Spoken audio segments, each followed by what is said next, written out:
Hi everyone, my name is Varun Narayan, and I will be looking at predicting hamstring injuries in sprinters by looking at changes in movement patterns at the hip. So hamstring injuries are the most common injuries in track and field athletes.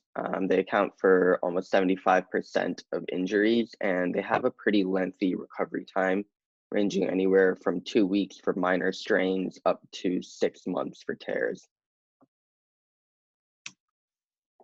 Hamstring injuries also have a notoriously high re-injury rate at almost 32%.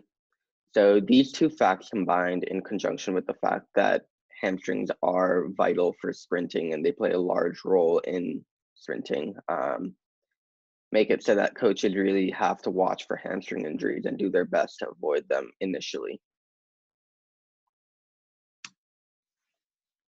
One pretty big misconception about hamstring injuries is the fact that hamstring injuries very rarely stem from an issue with the hamstring themselves, but are rather because of incorrect pelvic positioning. Boo Schexnayder, who's the LSC strength and conditioning coach, says hamstring problems indicates trouble somewhere, but almost never in the but almost never is the hamstring itself the root cause. So what often happens is the pelvis becomes rotated forward, as we see in the right picture, which puts extra strain on the hamstrings as they are stretched out and tightens up the hip flexors. This, along with the fact that hamstrings are an anatomically dangerous location because they take stresses from the upper body as well as the lower body, make hamstring injuries pretty common and make the orientation of the pelvis pretty important for avoiding hamstring injuries.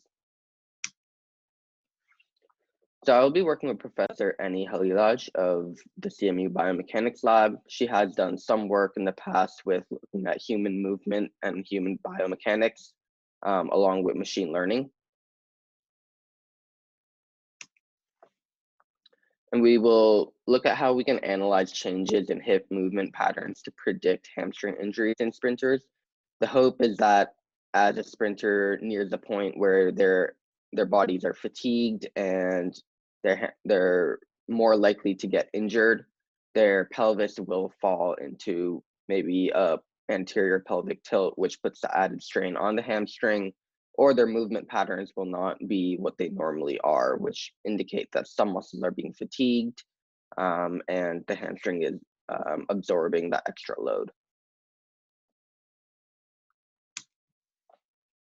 One of the issues that may come with this project is the fact that sprinting is a highly individualized movement pattern. No two people sprint the same. Everyone has their own style of sprinting. So finding patterns will be fairly difficult and it will lead to noisy data. So the hope is that we may be able to cluster athletes based on their sprinting style and then look within clusters to see if there are certain changes in movement patterns which indicate that there may be a hamstring injury. A second issue is that we only have 3 sensors available to us to collect time series data for athletes. So there is somewhat of a trade-off between how much data we can collect and the quality of data we can collect for each athlete, since we could either collect a lot of data for one person or some data for many people.